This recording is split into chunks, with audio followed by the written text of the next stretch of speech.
Hi hello नमस्कार मु सौम्य आपण मानक स्वागत करुच्ची मो यूट्यूब चैनल सौम्य ब्लॉग्स को। दर्शक बंधु आज आम टे पाणीपाग विषय चर्चा करवा। आपण मैंने बर्तमान समस्त जानी जे मौसुमी बाई पाग अनुकूल हो सारी आमर साधारणतः जून 10 तारिख भर मौसुमी बाई ओडिशा को प्रवेश करता है। ए वर्ष भी ठीक सेम टाइम आसूची ता भितर दिने 2 दिन डिफरेन्स हो पारे।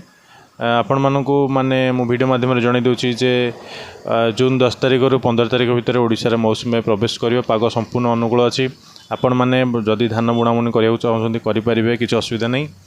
एथरक मौसुमी बाई बहुत भल रु आपण मानक आउ गोटे जिन इनफर्म कर दूसरी जे माने पाखापाखि ए वर्ष ओडिशा रे स्वाभाविक टू कम वर्षा हे कि डरबार किसी नहीं। जहाँ भी वर्षा हे निंटिया परिस्थिति हेनी आपण मैंने आराम से धान बुणाबुणी करूँ।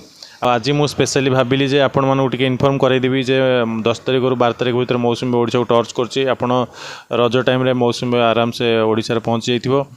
ता पूर्वर ओडिशा रे माने सबु जगह प्राक मौसुमी वर्षा आरंभ हो। आपण माने 8 तारिख 9 तारिख बेलू देखिए किसी जगह प्राक मौसुमी वर्षा आरंभ हो। आउ 10 रु 12 तारिख भर मौसुमी बाई ओडिशा को प्रवेश कर बहुत भल वर्षा हे। चाषी मानक पई एटा गोटे बहुत बढ़िया शुभ खबर। तो मुझे आपण मानक खाली इनफर्म करने ये वीडियोटा करनी। वीडियोटी केमती लगे कमेंट करेंगे। देखा गोटे नेक्स्ट फ्लोर से पर्यटन आप वेट करता। समय ब्लॉग्स को डेफिनेटली लाइक शेयर सब्सक्राइब कर वीडियोटा को एंजॉय करूँ। रोज नमस्कार।